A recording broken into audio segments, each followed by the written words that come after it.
नमस्कार, जय हिंद। स्वागत है आपका स्टडी लवर्स फैमिली में। और आज की इस वीडियो में यूनिट 5th का एक और प्रैक्टिस सेट है आपके लिए। और आज हम लगभग 4 टॉपिक से क्वेश्चन कवर करेंगे। सर्व शिक्षा अभियान आपका आ जाएगा, समग्र शिक्षा अभियान, रमसा और निष्ठा। तो कुल मिलाकर लगभग 40 एमसीक्यूज होंगे। प्रत्येक टॉपिक से लगभग 10 एमसीक्यू 10 एमसीक्यू पर टॉपिक से होंगे। आप कितने मार्क्स ला पाते हैं ये कमेंट बॉक्स में जरूर बताएं। थ्योरी सेक्शन मैंने इन सारे टॉपिक्स का आपको करवा दिया है, तो इसलिए ये आपका रिवीजन भी होगा और ये प्रॉपर टेस्ट के रूप में आपको लेना है। जिन्होंने भी हमारी थ्योरी क्लासेस ज्वाइन की हैं और जिन्होंने नहीं की हैं वो चाहे तो अभी भी कर सकते हैं, क्योंकि समय काफ़ी है। और यूनिट 5th भी हमारी कंप्लीट हो चुकी है। यूनिट 2 के कुछ टॉपिक हमारे रिमेनिंग है, वो हम जल्दी ही कवर करवा लेंगे। तो सबसे पहला क्वेश्चन है आज का, सर्व शिक्षा अभियान का मुख्य उद्देश्य क्या है। अब यहाँ पर देखिए, मुख्य उद्देश्य चुनना होगा। उच्च शिक्षा को बढ़ावा देना, बच्चों को व्यावसायिक प्रशिक्षण देना, प्राथमिक शिक्षा को बढ़ावा देना या तकनीकी शिक्षा को बढ़ावा देना। तो इसका जो सही आंसर है वो प्राथमिक शिक्षा को बढ़ावा देना है सर्व शिक्षा अभियान का। अगला क्वेश्चन है, सर्व शिक्षा अभियान की शुरुआत कब की गई थी। तो इम्पोर्टेंट क्वेश्चन है, कौन से ईयर में सर्व शिक्षा अभियान की शुरुआत की गई थी। तो ये की गई थी आपके 2001 में। ऑप्शन नंबर बी सही उत्तर हो जाएगा। अगला देखिए, सर्व शिक्षा अभियान किस आयु वर्ग के बच्चों के लिए है। अब ये आयु वर्ग यहाँ पर चुनना है, क्योंकि प्राथमिक शिक्षा की बात की गई है 3 से 5 वर्ष, 5 से 12, 6 से 14।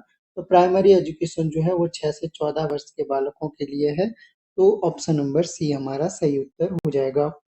सर्व शिक्षा अभियान का संचालन किस मंत्रालय के अंतर्गत किया जाता है। तो अगर आपको ध्यान हो तो हमने थ्योरी क्लास में प्रत्येक चीजें डिस्कस की है कि कौन सा मंत्रालय है, इसके अंडर कार्य करता है, कब से लागू हुआ है और क्या क्या कौन कौन सी डेट्स इंपॉर्टेंट है। तो सारे डिटेल में हमने डिस्कस किए थे। तो इस क्वेश्चन के ऑप्शन आप देख सकते हैं।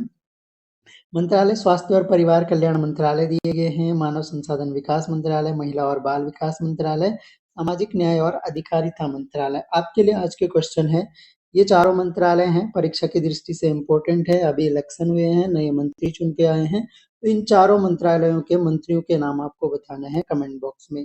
सही आंसर जो इसका है ये अंडर आता है मानव संसाधन विकास मंत्रालय के अंतर्गत किया जाता है सर्व शिक्षा अभियान का संचालन, जो कि अब जो है नई शिक्षा नीति के बाद इसका नाम परिवर्तित हो गया है और इसका नाम अब क्या है, शिक्षा मंत्रालय है। ये भी हम कई बार डिस्कस कर चुके हैं, तो ये ध्यान रखना है आपको। और इन मंत्रियों के नाम जरा बताइए कमेंट बॉक्स में। सर्व शिक्षा अभियान का मुख्य लक्ष्य क्या है। तो मुख्य लक्ष्य इनमें से चुनना है सर्व शिक्षा अभियान का।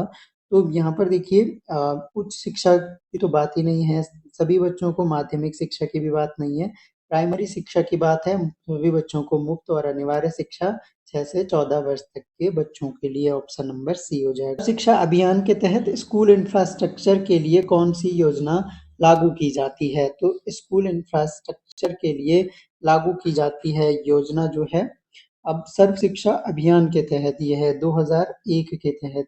तो 2001 सर्व शिक्षा अभियान लागू हुआ। इसके बाद जो है, जो इंफ्रास्ट्रक्चर ठीक करने के लिए जो नियम लागू किया गया था वो था आपका right to education act. Right to education act नहीं, सॉरी, रमसा, राष्ट्रीय माध्यमिक शिक्षा अभियान, जो कि रमसा है। इसका आंसर हो जाएगा ऑप्शन नंबर बी। अगला क्वेश्चन है, सर्व शिक्षा अभियान के तहत कौन से प्रमुख घटक शामिल हैं। तो सर्व शिक्षा अभियान जो है इसके तहत प्रमुख घटक कौन कौन से शामिल हैं। तो इसमें है, शिक्षकों के लिए डिजिटल प्रशिक्षण है, शिक्षा प्रबंधन है और स्कूल नेतृत्व है। ऑप्शन नंबर ए इसका सही आंसर हो जाएगा। सर्व शिक्षा अभियान का उद्देश्य किस वर्ष तक सभी बच्चों को प्राथमिक शिक्षा प्रदान करना है। तो जो सर्व शिक्षा अभियान जब लागू हुआ था तो उसके बाद उन्होंने लक्ष्य रखा था कि इनमें से अगर देखा जाए तो 2015 तक लक्ष्य रखा गया था कि सभी को प्राथमिक शिक्षा प्रदान की जाएगी। अगला क्वेश्चन देखते हैं। अब यहाँ पर रमसा से रिलेटेड कुछ क्वेश्चन मिलेंगे आपको। राष्ट्रीय माध्यमिक शिक्षा अभियान रमसा का मुख्य उद्देश्य क्या है। तो रमसा का जो मुख्य उद्देश्य है, रमसा जो है ये माध्यमिक शिक्षा के लिए था, तो प्राथमिक के लिए नहीं है, व्यावसायिक शिक्षा की भी बात नहीं है, माध्यमिक शिक्षा के लिए गुणवत्ता और पहुंच में सुधार, तो इंफ्रास्ट्रक्चर वगैरह की क्वालिटी में सुधार करने के लिए रमसा कार्य करता है। अगला क्वेश्चन है, राष्ट्रीय माध्यमिक शिक्षा अभियान रमसा की शुरुआत कब की गई थी? तो रमसा की शुरुआत की अगर बात की जाए तो यहाँ पर ऑप्शन आप देख सकते हैं 2005, 7, 9 या 11। तो 2000 तो रमसा की शुरुआत हुई थी 2009 में। ऑप्शन नंबर सी इसका सही आंसर हो जाएगा। अगला देखिए, रमसा का लक्ष्य क्या है? लक्ष्य की अगर बात की जाए तो रमसा का लक्ष्य हमें बताना है। तो यहाँ पर ऑप्शन देख सकते हैं, माध्यमिक विद्यालयों में बुनियादी ढांचे का विकास, सभी बच्चों को माध्यमिक शिक्षा प्रदान करना, स्कूल में तकनीकी शिक्षा को बढ़ावा देना, प्राथमिक और उच्च शिक्षा को जोड़ना। तो मुख्य लक्ष्य इनमें से चुनना होगा। बुनियादी ढांचे का विकास भी इसका एक लक्ष्य है। सभी बच्चों को माध्यमिक शिक्षा प्रदान करना जो मेन उद्देश्य है वो यही है। अगला क्वेश्चन है, रमसा के तहत किसे विशेष रूप से समर्थन प्रदान किया जाता है? तो रमसा के तहत किसे विशेष रूप से समर्थन प्राप्त प्रदान किया जाता है? तो यहाँ पर देखिए, छात्रवृत्ति प्रदान करना, शिक्षकों को प्रशिक्षण देना, खेलकूद सुविधाएं विकसित करना, स्कूल कैफेटेरिया विकसित करना। तो रमसा के तहत विशेष रूप से जो समर्थन प्रदान किया जाता है वो शिक्षकों को प्रशिक्षण देने को लेकर किया जाता है। अगला क्वेश्चन है, रमसा के तहत निम्नलिखित में से क्या शामिल है? तो इनमें से क्या रमसा के तहत शामिल है? देखिए, स्कूल की बस सेवा नहीं है, डिजिटल कक्षाओं की स्थापना ये भी रमसा के तहत नहीं है। अब धीरे धीरे इसमें काम हो रहा है, लेकिन अगर रमसा के लॉन्च की बात की जाए तो उसमें ये चीजें मेंशन नहीं थी। छात्रवृत्ति योजना इसमें मेंशन थी। ग्रामीण क्षेत्रों में स्कूलों का निर्माण ये रमसा का कार्य नहीं है और अन्य कार्यदायी संस्थाएं ये करती हैं। तो छात्रवृत्ति योजना इसका सही आंसर हो जाएगा। अगला क्वेश्चन देखिए, रमसा की प्रमुख उपलब्धियों में से एक है। जो मुख्य उपलब्धियां हैं उनमें से एक उपलब्धि यहाँ पर बतानी है। तो तकनीकी शिक्षा के लिए उपकरणों की आपूर्ति ये नहीं हुआ है। विद्यालय वर्गों के लिए नवीनतम प्रयोग और प्रदर्शनी ये भी रमसा की नहीं है। स्कूल बस सेवा सुविधा नहीं है, बल्कि क्या है, माध्यमिक शिक्षा में छात्र शिक्षक अनुपात में सुधार हुआ है। ये रमसा की एक बड़ी उपलब्धि है। अगेन इंपॉर्टेंट क्वेश्चन है परीक्षा की दृष्टि से। अगला क्वेश्चन है,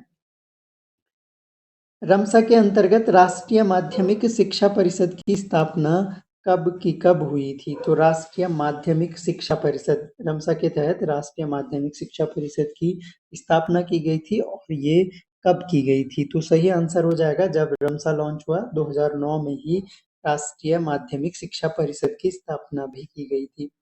रमसा के तहत राष्ट्रीय माध्यमिक शिक्षा योजना के लिए वित्तीय सहायता का वितरण किससे किया जाता है? तो कौन करता है? राज्य सरकार से, केंद्र सरकार से, शिक्षा आयोग से या फिर जिला पंचायत से? तो इसका सही आंसर हो जाएगा option number B, central government से। ऑप्शन नंबर बी इसका सही उत्तर हो जाएगा।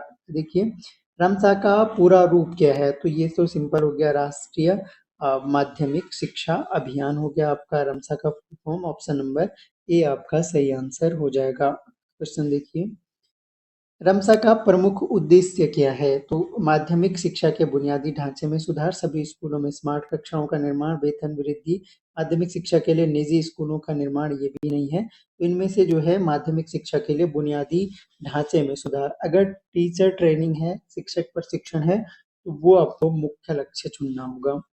अगला क्वेश्चन देखिए, समग्र शिक्षा अभियान का मुख्य उद्देश्य क्या है? तो समग्र शिक्षा जो अभियान है इसका मुख्य उद्देश्य बताना है। तो इनमें से सही आंसर आपका हो जाएगा, देखिए, समग्र शिक्षा ये समग्र हो गया। अब ये केवल माध्यमिक नहीं है, केवल प्राथमिक भी नहीं है और केवल उच्च शिक्षा नहीं है, बल्कि ये सभी स्तरों पर शिक्षा की गुणवत्ता पहुंच में सुधार के लिए समग्र शिक्षा अभियान का मुख्य उद्देश्य है।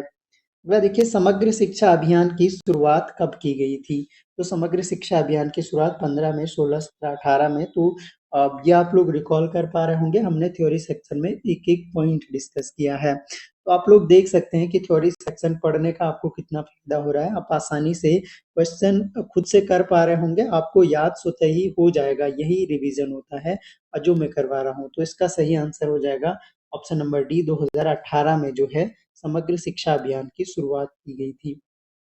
अगला क्वेश्चन है, समग्र शिक्षा अभियान किस 3 योजनाओं का एकीकरण है?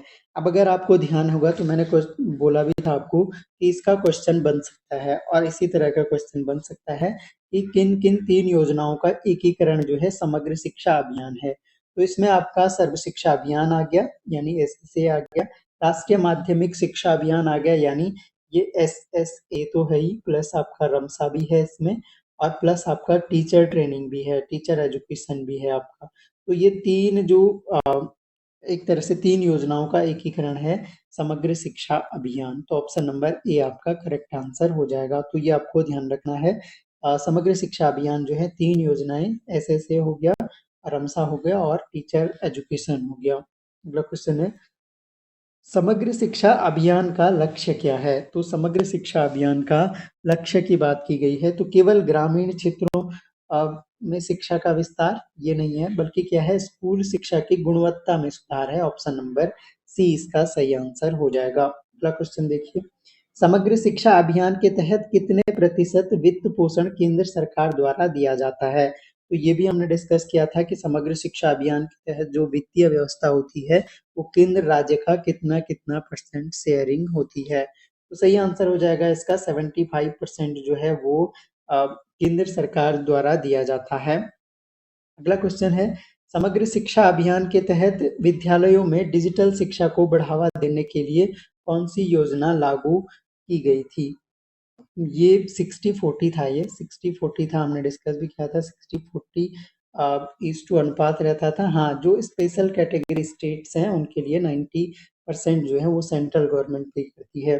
समग्र शिक्षा अभियान के तहत विद्यालयों में डिजिटल शिक्षा को बढ़ावा देने के लिए कौन सी योजना लागू की जाती है? तो डिजिटल शिक्षा को बढ़ावा देने के लिए कौन सी योजना लागू की जाती है? तो ये लागू की गई, देखो, विद्या बालन योजना, डिजिटल इंडिया मिशन भी नहीं है, स्मार्ट कक्षा योजना। तो अब कोशिश की गई है कि अधिकतर जो विद्यालय हैं जहाँ पर अवेलेबिलिटी हो सकती है वहाँ स्मार्ट कक्षा जो है लगाई जाए, यानी स्मार्ट बोर्ड वहाँ पर यूज किए जाए और स्मार्ट कक्षाएं चलाई जाए।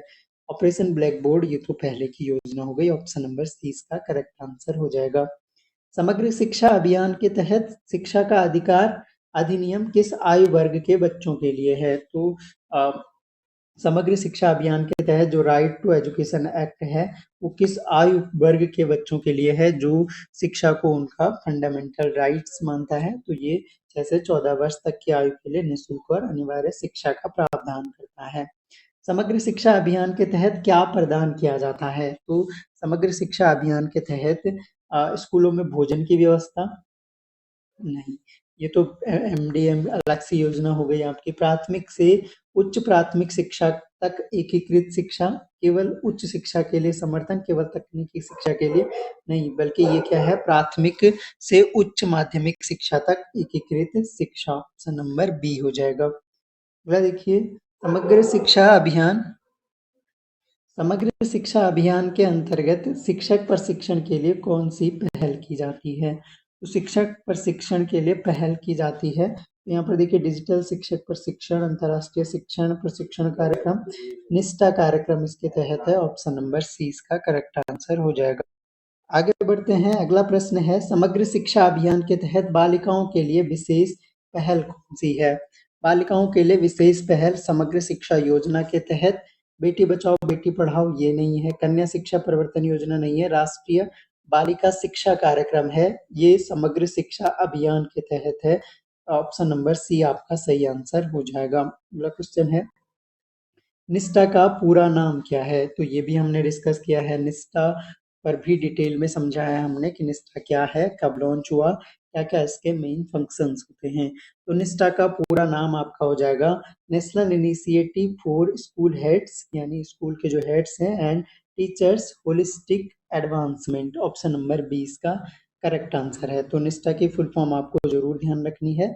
निष्ठा कार्यक्रम की शुरुआत किस वर्ष की गई थी? तो निष्ठा की शुरुआत की अगर बात की जाए 18, 19, 20, 21, तो 2019 में जो है निष्ठा की शुरुआत होती है। अगला क्वेश्चन है, निष्ठा का मुख्य उद्देश्य क्या है? तो निष्ठा के मुख्य उद्देश्य की अगर बात की जाए तो सभी स्कूलों में स्मार्ट कक्षाएं बनाना, शिक्षक और स्कूल प्रमुखों के लिए एकीकृत प्रशिक्षण, इसका नाम भी है। ऑप्शन नंबर बी आपका करेक्ट आंसर। फुल फॉर्म भी इसकी है स्कूल हेड्स एंड टीचर्स के लिए जो है एडवांसमेंट, यानी ट्रेनिंग उपलब्ध कराना। इसके अलावा निष्ठा कार्यक्रम के तहत कितने शिक्षकों और स्कूल प्रमुखों को प्रशिक्षण देने का लक्ष्य रखा गया है? निष्ठा जो कार्यक्रम है इसके तहत जो है प्रशिक्षण देने का लक्ष्य रखा गया है आपका कम से कम 30 लाख शिक्षक और स्कूल प्रमुखों को प्रशिक्षण देने का लक्ष्य रखा गया है।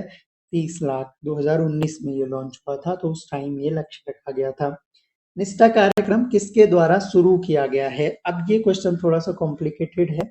ऑप्शन आप देख सकते हैं, एनसीईआरटी भी है, सीबीएसई भी है, एमएचआरडी भी है और राज्य शिक्षा विभाग भी है। अब देखिए, एमएचआरडी का नाम शिक्षा जो विभाग हुआ या शिक्षा मंत्रालय जो हुआ वो आपका अभी हाल ही में 2020 में हुआ। निष्ठा कार्यक्रम 2019 में लॉन्च हो गया। अब ये मानव संसाधन विकास मंत्रालय ही था। और देखिए, लॉन्च तो मानव संसाधन विकास मंत्रालय ने किया, लेकिन इसका जो क्रियान्वयन है यानी जो इम्प्लीमेंटेशन है वो एनसीईआरटी द्वारा कराया गया। तो आपके लिए ज्यादा सही आंसर इसका एमएचआरडी है, क्योंकि लॉन्च एमएचआरडी ने किया। लेकिन अगर आपका ये कहा जाए कि इसका क्रियान्वयन कौन करता है, किसके द्वारा किया जाता है, तो उसका आंसर एनसीईआरटी हो जाएगा। ऑप्शन नंबर इसका सी अभी करेक्ट आंसर है। लेकिन क्वेश्चन को थोड़ा सा ध्यान से देखिएगा किस तरह से। अगर लॉन्चिंग पूछता है तो एमएचआरडी हो जाएगा, और अगर इम्प्लीमेंटेशन पूछता है यानी किसके द्वारा जो है कार्यक्रम चलाया जा रहा है, क्रियान्वयन किसके द्वारा किया जा रहा है, तो वो एनसीईआरटी हो जाएगा। अगला क्वेश्चन देखिए, निष्ठा कार्यक्रम के तहत शिक्षकों को किस प्रकार का प्रशिक्षण दिया जाता है? केवल ऑनलाइन, केवल ऑफलाइन, दोनों ऑनलाइन? ये हमने पढ़ा था, एक उद्देश्य ही था, एक पॉइंट था उसमें कि ऑनलाइन और ऑफलाइन दोनों तरह के प्रशिक्षण उपलब्ध कराए जाएंगे। इसके अलावा निष्ठा कार्यक्रम का एक मुख्य घटक क्या है? मुख्य घटक इनमें से चुनना है निष्ठा कार्यक्रम का। तो यहाँ पर देख सकते हैं, छात्रों के लिए छात्रवृत्ति योजना, शिक्षकों के लिए डिजिटल उपकरण, शिक्षकों के लिए पेशेवर विकास और प्रशिक्षण। तो मुख्य घटक इसका, ये घटक भी हमने इसके डिस्कस किए थे। अगला क्वेश्चन है, निष्ठा कार्यक्रम के अंतर्गत किन विषयों पर प्रशिक्षण दिया जाता है? निष्ठा कार्यक्रम के अंतर्गत कौन से विषयों पर प्रशिक्षण दिया जाता है? तो यहाँ पर ऑप्शन देख सकते हैं, खेल और शारीरिक शिक्षा, कला और संस्कृति, नहीं, समग्र शिक्षा, पाठ्यक्रम, मूल्यांकन और मानसिक स्वास्थ्य। ऑप्शन नंबर सी इसका सही आंसर हो जाएगा।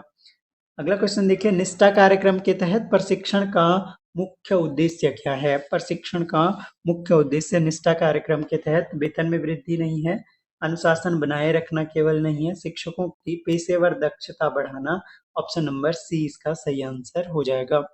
अगला देखिए, और ये आखिरी क्वेश्चन है हमारा आज का, निष्ठा कार्यक्रम के अंतर्गत शिक्षकों को किस प्रकार की सामग्री प्रदान की जाती है? तो निष्ठा कार्यक्रम के अंतर्गत जो सामग्री प्रदान की जाती है वो आपका इसमें केवल टेक्स्ट बुक नहीं, टेक्स्ट बुक और डिजिटल दोनों तरह की सामग्री प्रदान की जाती है। तो ये कुल मिलाकर हमने 40 इंपॉर्टेंट एमसीक्यू डिस्कस किए। बहुत इंपॉर्टेंट एमसीक्यू है आपके परीक्षा की दृष्टि से। आप इसमें कितने मार्क्स गेन कर पाए ये आपको कमेंट बॉक्स में जरूर बताना है, और वीडियो आपको कैसा लगा ये भी कमेंट बॉक्स में बताएं। और अगर वीडियो पसंद आता है तो लाइक जरूर करें, शेयर करें अपने दोस्तों को जिनको जरूरत है। और इसके अलावा हमारा जो एलटी टीचिंग एप्टीट्यूड का कोर्स है ओनली 29 रुपीज में, अगर आपको लगता है कि आपका कोई दोस्त है, कोई जानने वाला है जिसको नीड है, जो महंगी कोचिंग अफोर्ड नहीं कर पाता है, तो उस तक इस एजुकेशन को जरूर पहुंचाएं, because education is priceless. Thanks a lot for listening. मिलते हैं नेक्स्ट वीडियो में, तब तक के लिए जय हिंद।